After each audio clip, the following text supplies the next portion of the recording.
नमस्ते दोस्तों, welcome to our channel.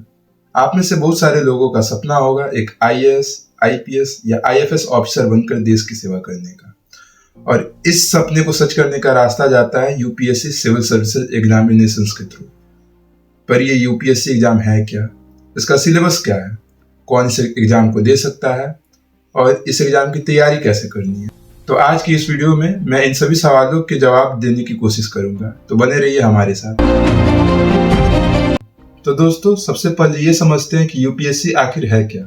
UPSC यानी यूनियन पब्लिक सर्विस कमीशन एक सेंट्रल एजेंसी है जो इंडिया के टॉप एग्जाम्स जैसे कि Indian administrative service that is IAS, Indian police service that is IPS और Indian foreign service that is IFS के अलावा कई ग्रुप ए और ग्रुप बी सर्विसेज के लिए कैंडिडेट्स को सेलेक्ट करने के लिए एग्जाम कंडक्ट कराती है। बेसिकली अगर आपको इंडिया के अहम एडमिनिस्ट्रेटिव सर्विसेज में जाना है तो यूपीएससी सिविल सर्विसेज एग्जाम आपके लिए गेटवे बन सकता है। हर साल लाखों कैंडिडेट्स इस एग्जाम में अपीयर होते हैं, लेकिन सीट्स लिमिटेड होने के कारण कॉम्पिटिशन काफी टफ हो जाता है। लेकिन सही गाइडेंस और कड़ी मेहनत के साथ इस एग्जाम को क्लियर किया जा सकता है। अब बात करते हैं एलिजिबिलिटी क्राइटेरिया की। कौन कौन इस एग्जाम को दे सकता है? तो दोस्तों, इसके लिए 3 चीजें इंपॉर्टेंट है।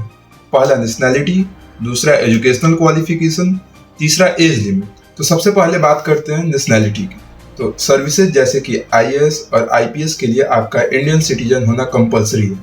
बाकी सर्विसेज के लिए नेपाल, तिब्बत और भूटान के सिटीजन्स भी एलिजिबल हैं। Second point, educational qualification. आपके पास किसी भी रिकॉग्नाइज्ड यूनिवर्सिटी से ग्रेजुएशन की डिग्री होना कंपलसरी है।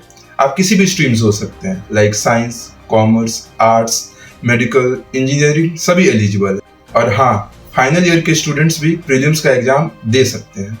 जनरल कैटेगरी के लिए मिनिमम एज रिक्वायरमेंट 21 ईयर्स है और मैक्सिमम एज रिक्वायरमेंट 32 ईयर्स है। अलग अलग कैटेगरीज के लिए कुछ रिलैक्सेशंस भी हैं, लाइक ओबीसी के लिए 3 साल की छूट यानी 35 साल तक, SC/ST के लिए 5 साल की छूट यानी 37 साल तक और फिजिकली डिसेबल्ड कैंडिडेट्स के लिए 10 साल की छूट है। एक और इम्पॉर्टेंट बात है नंबर ऑफ अटेम्प्ट्स की। जनरल कैटेगरी के स्टूडेंट्स 32 साल की एज तक 6 बार, ओबीसी कैटेगरी के स्टूडेंट 35 साल की एज तक 9 बार और जनरल कैटेगरी के स्टूडेंट 37 साल की एज तक अनलिमिटेड अटेम्प्ट्स दे सकते हैं। तो दोस्तों, यूपीएससी का सिलेक्शन प्रोसेस 3 स्टेजेस से होकर गुजरता है। आइए बारी बारी से इन स्टेजेस के बारे में जानते हैं। तो पहला स्टेज होता है प्रीलिमिनरी एग्जामिनेशन। ये एक स्क्रीनिंग टेस्ट होता है, यानी कि इसका टोटल मार्क्स आपकी फाइनल मेरिट में ऐड नहीं होता है। इसमें आपको 2 पेपर्स देने पड़ते हैं। पहला पेपर है जीएस का यानी जनरल स्टडीज का। इसमें सब्जेक्ट्स जैसे कि हिस्ट्री, सिविक्स, ज्योग्राफी, इकोनॉमी और करंट अफेयर्स जैसे सब्जेक्ट से क्वेश्चन पूछे जाते हैं।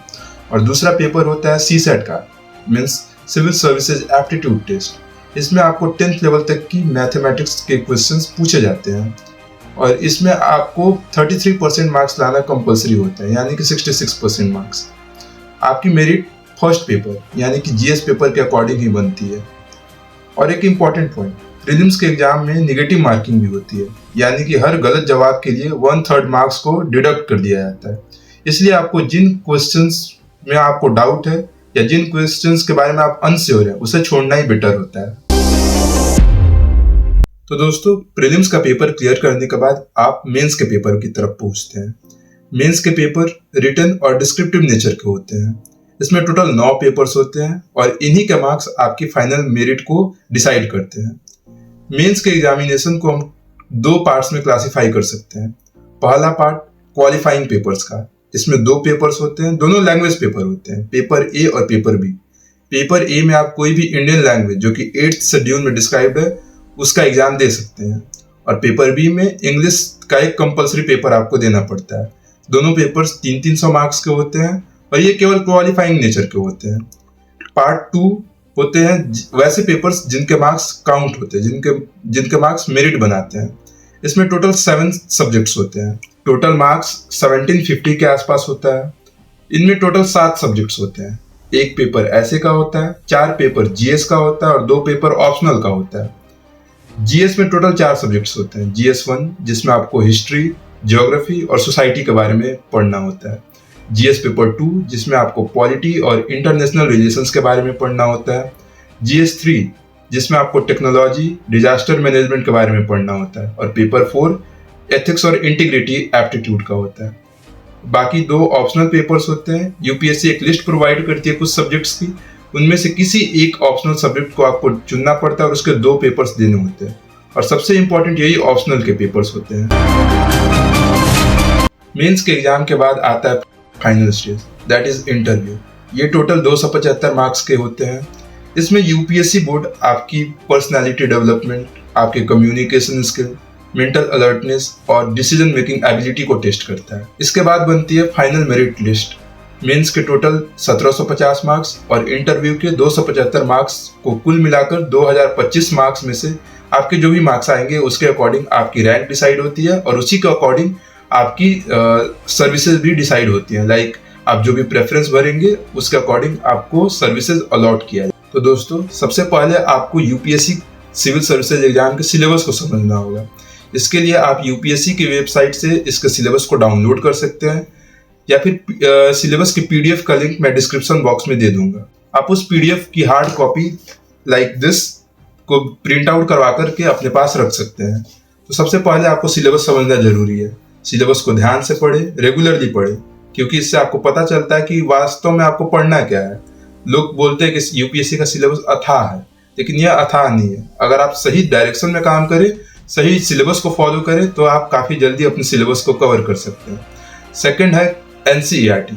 तो सबसे पहले आपको एनसीईआरटी बुक से स्टार्ट करना है। बेसिक बुक्स लाइक 6 से 12 तक की सभी बुक्स को आपको धीरे धीरे करके कंप्लीट करना है। फिर आपको स्टैंडर्ड बुक्स जैसे कि स्पेक्ट्रम, हिस्ट्री के लिए, जियोग्राफी के लिए जीसी लियोंग, फिर पॉलिटी के लिए एम लक्ष्मीकांत, और बाकी सभी सब्जेक्ट्स के लिए जो भी स्टैंडर्ड बुक्स आती है उन्हें फॉलो करना पड़ेगा। थर्ड पार्ट है न्यूज़पेपर रीडिंग का। आपको न्यूज़पेपर रीडिंग का हैबिट डेवलप करना होगा। आप न्यूज़पेपर्स, अगर आप इंग्लिश मीडियम से हैं तो द हिंदू या फिर द इंडियन एक्सप्रेस को फॉलो कर सकते हैं। हिंदी मीडियम के एस्पिरेंट्स जनसत्ता जैसे पेपर्स को फॉलो कर सकते हैं। पार्ट 4 ऑप्शनल सब्जेक्ट को जल्दी चुनें और उसका सिलेबस धीरे धीरे खत्म करने का प्रयास करें। कोशिश करें कि एग्जाम के 3-4 महीने पहले तक आप अपने ऑप्शनल के सिलेबस को कंप्लीट कर लें। उसके बाद आता है मॉक टेस्ट। जितनी मॉक टेस्ट आप लगा सकते हैं उतने मॉक टेस्ट को लगाइए, एनालाइज कीजिए, या फिर आप टेस्ट सीरीज भी ले सकते हैं। और लास्ट पार्ट है रिवीजन का। Revise revise revise. आप जितना रिवाइज करेंगे उतना ही आपके लिए ये बेनिफिशियल होगा। तो दोस्तों, आज की इस वीडियो में बस इतना ही। अगर आपको यह वीडियो इन्फॉर्मेटिव लगी तो वीडियो को लाइक करें, चैनल को सब्सक्राइब करें और अपने दोस्तों के बीच इस वीडियो को शेयर करना ना भूलें। That's all for today. Thank you.